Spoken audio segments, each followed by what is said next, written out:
జయశ్రీ రాధేకృష్ణ. ద్రౌపదీదేవితో కలిసి భూప్రదక్షిణ చేయదలిచిన పాండవులు హిమగిరిని దాటాక ఇసుక సముద్రాన్ని చూస్తారు. పర్వత శ్రేష్టమైన మహాపర్వతమైన మేరువును కూడా చూస్తారు. యోగ ధర్మంలో ప్రయాణిస్తూ ఉండగా ద్రౌపదీదేవి ముందుగా పడిపోతుంది. భీమసేనుడు ధర్మరాజుతో పడిపోయిన ద్రౌపదీదేవిని చూపిస్తూ, ఈ రాజకుమారి ఏ అధర్మము చేయలేదు, నేల పడిపోవటానికి కారణమేమిటి అని అడగగా, ఈమెకు అర్జునునిపై పక్షపాతం ఎక్కువ, దాని ఫలితం ఈమె ఇప్పుడు అనుభవిస్తుంది అని పలికి, ఆమె వైపు చూడకుండానే యుధిష్ఠరుడు మనసును ఏకాగ్రతతో నిలిపి ముందుకు సాగుతారు. అప్పుడు సహదేవుడు కూడా పడిపోతారు. అది చూసి మన అందరినీ సేవిస్తూ అహంకారం లేకుండా ఉండే సహదేవుడు ఎందుకు పడిపోయాడు అని భీముడు అడగగా, ఇతడు ఇతరులను ఎవరిని తనంత మేధావిగా భావించలేదు, ఈ దోషం కారణంగా ఈ రాకుమారుడు పడిపోయాడు అని చెప్పి ముందుకు సాగుతారు. తర్వాత నకులుడు పడిపోతారు. పడిపోయిన నకులుడని చూసి, ఎప్పుడూ కూడా ధర్మభంగం చేయనివాడు, అందగాడు, మన ఆదేశాలను పాటించేవాడు అయిన నకులుడు ఎందుకు పడిపోయాడు అని భీముడు ధర్మరాజును అడుగుతారు. రూపంలో నా అంతటివాడు లేరని, నేను ఒక్కడినే అందంలో అందరినీ మించిపోయిన వాడినని మనసులో ఇతనికి ఉండిపోయింది. అందువల్ల ఇతను పడిపోయాడు. ఏది ఎవరికి విధింపబడి ఉన్నదో దాన్ని అతడు తప్పక అనుభవించాలి అని ముందుకు కదులుతారు. ఇంద్ర తేజస్సుతో సమానమైనవాడు, సరదాకి కూడా అసత్యమాడని అర్జునుడు పడిపోవడంతో కారణమేమిటని భీముడు అడగగా,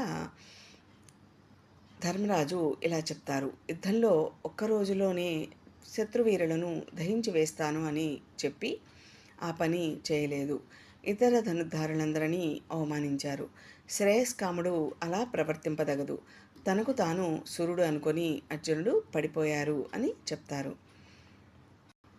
భీమసేనుడు యోగధర్మంలో ప్రయాణిస్తూ పడిపోతూ, నేను ఎందుకు పడిపోతున్నాను అని ధర్మరాజును అడగగా, నీవు ఎక్కువ తింటావు, ఇతరులను పట్టించుకోకుండా నీ బలంతో ఎక్కువ ప్రగల్భిస్తూ ఉంటావు, అందుకే నీవు పడిపోయావు అని ధర్మరాజు సమాధానం చెప్తూ ముందుకు సాగుతారు. ద్రౌపది పడిపోయాక ఇంద్రుడు రథం మీద వచ్చి రథాన్ని ఎక్కమనగా, ధర్మరాజు సోదరులంతా ఇక్కడ పడిపోయారు, నాతో పాటు వారు కూడా రావాలి, వారు లేకుండా స్వర్గానికి రావటానికి నేను ఇష్టపడటం లేదు, ద్రౌపదీదేవి కూడా మాతో రావాలి అనగానే వారంతా మానవ శరీరాన్ని వీడి స్వర్గానికి వెళ్ళారు, నీవు ఈ శరీరంతోనే స్వర్గానికి చేరగలవు అంటూ ఇంద్రుడు సమాధానం చెప్తాడు. అప్పుడు ధర్మరాజు ఇంద్రునితో ఈ విధంగా అంటారు, నీవు భూత భవిష్యత్తులకు నిర్దేశకుడివి, ఈ కుక్క నన్ను చాలా రోజుల నుంచి సేవిస్తోంది, అది కూడా నాతో రావాలి, నా బుద్ధి క్రూరంగా ప్రవర్తించలేదు అని అంటారు.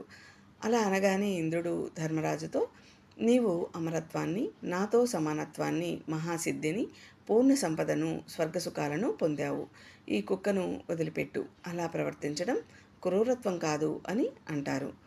అప్పుడు ధర్మరాజు ఈ విధంగా అంటాడు, సహస్రనేత్ర ఆర్య, ఆర్యుడు అమర్యాదగా ప్రవర్తించలేడు, దీనిని విడవటం కష్టం, భక్తజనాన్ని విడితే గాని రాని సంపదతో నాకు అవసరం లేదు అనగా, ఇంద్రుడు ఈ విధంగా అంటారు, స్వర్గలోకంలో కుక్కతో పాటు నివసించే వారికి స్థానం లేదు, వారి యజ్ఞాది ఫలం, పుణ్యఫలం, క్రోధ వసువులని రాక్షసులు హరిస్తారు, కాబట్టి ధర్మరాజా ఆలోచించి ప్రవర్తించు, కుక్కను విడిచిపెట్టు, ఇది క్రూరత్వం కాదు అనగా, యుధిష్ఠిరుడు, మహేంద్ర, భక్తులను విడనాడడం తీవ్రమైన పాపం, లోకంలో అది బ్రహ్మహత్యతో సమానం, కాబట్టి నేను ఎప్పుడూ కూడా ఏ రీతిగాను నా సుఖం కోసం దీనిని విడవను, భయపడిన భక్తుని, మరో గతి లేదని వచ్చిన ఆర్తుని,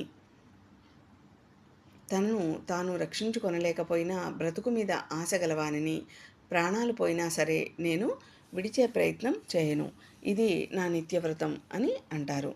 ఇంద్రుడు ధర్మరాజుతో ఈ విధంగా అంటాడు, మనిషి దానం, యజ్ఞం, స్వాధ్యాయనం, హోమం వంటి పుణ్యకర్మలు చేసిన వాటిపై కుక్క చూపు పడితేనే క్రోధవశువులు ఆ ఫలితాన్ని హరిస్తారు, కనుక కుక్కను విడిచిపెట్టు, అప్పుడే నీకు దేవలోకంలో ప్రవేశం లభించగలదు. వీరా, నీ సోదరులను, ప్రియ భార్య ద్రౌపదిని వీడి నీ కర్మ ఫలితంగా ఈ లోకాన్ని చేరబోతున్నావు. ఈ కుక్కను ఎందుకు వదిలిపెట్టవు? అంతా త్యజించి కూడా మరలా మోహానికి గురి అవుతున్నావు అనగా ధర్మరాజు ఈ విధంగా అంటారు. చనిపోయిన వారితో సంధి కానీ యుద్ధం కానీ లేదన్నది లోకాచారం. చనిపోయిన వారిని నేను బ్రతికించలేకపోయాను, అందుకే విడిచిపెట్టాను. బ్రతికి ఉండగా విడిచిపెట్టలేదు. శరణాగతుని భయపెట్టడం, శ్రీవధ, బ్రాహ్మణ ధనాపహరణం, మిత్రద్రోహం, ఈ నాలుగింటితోనూ భక్త పరిత్యాగం సమానమని నా అభిప్రాయం అనగానే కుక్క రూపంలో ఉన్న ధర్మదేవత ఇలా అంటారు. నీ నడవడితో, ప్రజ్ఞతో, సర్వభూత దయతో ఉత్తమ వంశంలోని పుట్టుకను సార్థకం చేసుకున్నావు. గతంలో కూడా నీటి కోసం పరాక్రమించిన నీ సోదరులు మరణించినప్పుడు నిన్ను నేను పరీక్షించాను. నీ సోదరులైన భీమార్జునులను కాదని తల్లులకు సమానత్వం ఆశించి నకులుని బ్రతికించమని కోరుకున్నావు. ఈ కుక్క నీ భక్తుడంటూ దేవరథాన్ని కూడా ఇప్పుడు పరిత్యజించగలిగావు. కాబట్టి స్వర్గంలో నీ వంటి రాజు ఇంకొకరు లేరు. అందుకే నీకు ఈ శరీరంతోనే అక్షయలోక ప్రాప్తి, దివ్యమైన ఉత్తమగతి కూడా ప్రాప్తించింది.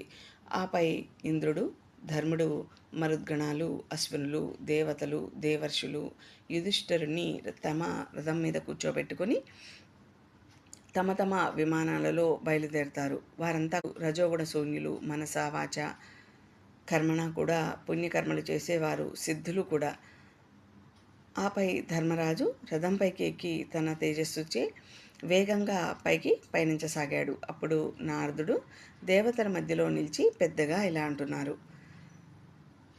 ఎందరో రాజర్షులు స్వర్గంలో ఉన్నారు. ధర్మరాజు వారందరి కీర్తిని కూడా కప్పేసి తానే పైచేయిగా వెలుగుతున్నారు. ధర్మరాజా, నేలపై నుంచి నీవు ఆకాశంలోని తేజస్సులెన్నింటినో చూశావు. ఇదిగో అవి అన్నీ కూడా వేల కొలదిగా ఉన్న దేవలోకాలు. గమనించు. నారదుని మాట విని అందరి అనుమతి తీసుకొని ధర్మరాజు ఇలా అంటున్నారు. శుభమైన అశుభమైన నా సోదరులు పొందే స్థానం ఏదో అదే పొందాలి అని అనుకుంటున్నాను. ఇతర ఏ లోకాలు నాకు ఇష్టం లేదు అనగా ఆ మాటలు విని ఇంద్రుడు, ధర్మరాజా, ఈ స్థానంలో నివసించు. ఇది నీవు నీ శుభకర్మలచే గెలుచుకున్నావు. ఇప్పటికీ మానవ లోకంలోని స్నేహబంధాలను ఎందుకు లాగుతున్నావు? నీకు ఎవరికీ లభించని పరమసిద్ధిని పొందావు. నీ సోదరులు అటువంటి స్థానాన్ని పొందలేదు. ఇప్పటికీ నీ మనస్సు మానుష భావాన్ని స్పృశిస్తోంది. సిద్ధులను, దేవర్షులను ఇక్కడ గమనించు అనగా ధర్మరాజు ఈ విధంగా అంటున్నారు. రాక్షస సంహార, వారు లేకుండా ఇక్కడ నివసించడానికి నేను ఇష్టపడటలేదు. ఉత్తమమైన సత్వగుణంతో ఉన్న ద్రౌపది ఉన్న చోటుకే నేను వెళ్ళాలి అని అనుకుంటున్నాను అని అంటారు. దీనితో మహాప్రస్థానిక పర్వం సమాప్తమైంది. తదుపరి ఘట్టాన్ని తదుపరి వీడియోలో విందాం. జై శ్రీ రాధే కృష్ణ.